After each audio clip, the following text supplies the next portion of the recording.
मेघा की शादी की सिर्फ एक ही महीना बीता था और उसके ससुराल में उसके पति और उसकी सास ससुर और मेघा चारों मिलके एक साथ ही रहता था। मेघा की ससुराल और मायका दोनों आसपास होने के कारण मेघा अक्सर अपनी मायके जाया आया करती थी और मेघा की मायके जाने की वजह से उसकी सास को घर का सारा काम अकेले ही करना पड़ता था।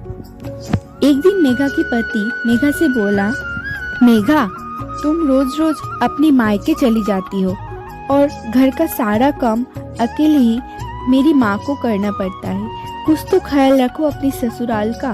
क्या? आपका क्या मतलब है? क्या मैं घर का कुछ काम नहीं करती?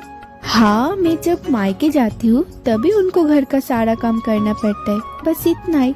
इसमें से कौन सा पहाड़ टूट के जा रहा है आपकी माँ के ऊपर? हाँ, वही तो बोल रहा हूँ कि रोज रोज अपनी मायके ना जाया करो। क्यों? मैं घर की नौकरानी हूँ क्या? और मैं जब तक नहीं आई थी इस घर में तब तो आपकी माँ को सारा काम करना पड़ता था ना घर का, तो आप कौन सा पहाड़ टूटे जा रहे हैं आपकी माँ के ऊपर? रोहन की बातों का मेघा के ऊपर कुछ असर नहीं हुआ। हर दूसरे दिन मेघा की मायके जाने के कारण मेघा और रोहन के बीच में खटपट लगी रहती थी। मेघा, तुम हर दूसरे दिन अपनी मायके जाती हो और माँ का और मेरा ख्याल कौन रखेगा? घर कैसे चलेगा? इस बार भी रोहन की बातों का मेघा के ऊपर कुछ असर नहीं हुआ और मेघा भी अपने मायके जाने की आदत से बाजी नहीं आ रही थी।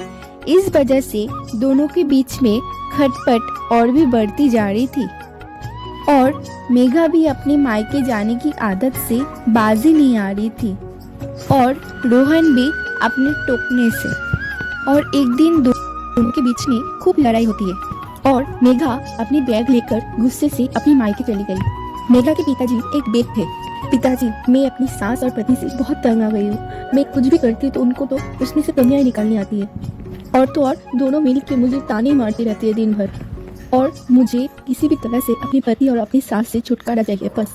मेघा बहुत गुस्से में होती है और उसके बापू बोले, तो ये बातें बेटी, तभी तो इधर चली आई। मैं तुम्हारी परेशानी दूर करने में तुम्हारी मदद करूंगा, सिर्फ एक ही शर्त पर, तुम्हें मेरी हर बात सुननी पड़ेगी। हाँ पिताजी, आप जो बोलेंगे मैं वही करूंगी, कुछ भूल नहीं होगी। पिताजी जल्दी से घर के अंदर गए और घर के अंदर से एक जड़ी बूटी का डिब्बा लेके आए। वो जड़ी बूटी का डिब्बा मेघा को देते हुए कहे कि सुनो बेटी, तुम अपने सास ससुर और पति को एक तेज वाली जहर से नहीं मार सकती क्योंकि इसका पूरा शक तुम पर जाएगी। तुम ये डिब्बे से थोड़ा थोड़ा जहर उनके खाने में मिला दिया करोगे। इससे थोड़ा थोड़ा उनके शरीर में जहर पैदा होगा और वो कुछ ही महीनों में मर जाएंगे और इसके कारण तुम्हारे ऊपर कोई शक भी नहीं करेगा। लेकिन तुम्हें इस बात का ख्याल रखना होगा कि आने वाले 9-10 महीने तक तुम्हें अपने पति सास ससुर से अच्छा व्यवहार करना है और उनका हर एक बात मानना है ताकि तुम्हारे ऊपर कोई शक भी ना करे। अब तुम अपने ससुराल चली जाओ। और मेघा खुशी खुशी अपने ससुराल चली आई वो जड़ी बूटी का डिब्बा लेकर। मेघा अपने पिता की बात सुनकर वैसा ही किया जैसे मेघा के पिता ने उसे करने के लिए कहा था। अब मोनिका घर की सारा काम करने लगी और वो रोज रोज स्वादिष्ट खाना बनाने लगी और अपने बापू की दी हुई जड़ी बूटी का डिब्बा उनके खाने में मिलाती रही।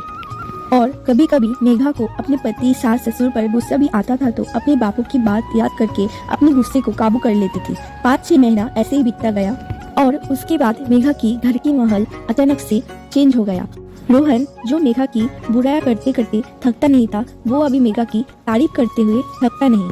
और मेघा जो अच्छाई का नाटक करती थी, ये नाटक मेघा की सच्चाई में बदल गई और मेघा को अपनी सास में अपनी माँ नजर आने लगी और घर का माहौल इतना शांत और खूबसूरत हो चुका था कि एक दिन मेघा को अपने पति सास ससुर का मौत का डर सताने लगा कि मेघा भाग के अपने पिता के पास गई। पिताजी, मेरी मदद करो, अब मैं मेरी सास ससुर पति को नहीं मारना चाहती। वो तीनों तो बहुत बदल गए और वो लोग मुझे बहुत प्यार करते हैं और मैं भी उनसे बहुत प्यार करती हूँ। पिताजी, आप कुछ भी करके वो जहर का काट मुझे दे दो और वो काट से उस जहर का असर खत्म हो जाए और उनकी मौत ना हो। मैं अपनी सारी जिंदगी उन लोगों के साथ बिताना चाहती हूँ। चिंता मत करो बेटी, मैं तुम्हें कोई जहर का डिब्बा नहीं दिया था, उसमें तो सिर्फ जड़ी बूटी था जिससे शरीर में कुछ लाभ ही होगा। जहर तो तुम्हारी नजरों में था जो अब पूरी तरह से अमृत बन चुका है। अब तुम खुशी खुशी अपने ससुराल रहो। और मेघा अपने पिता की बात सुनकर खुशी खुशी अपने ससुराल चली आती है और अपने सास ससुर और पति के साथ खुशी खुशी रहने लगती है। तो दोस्तों वीडियो पसंद आए तो वीडियो को लाइक कर दीजिए, चैनल में नए तो चैनल को सब्सक्राइब। फिर मिलते हैं नई वीडियो के साथ, तब तक आप खुश रहिए। बाय।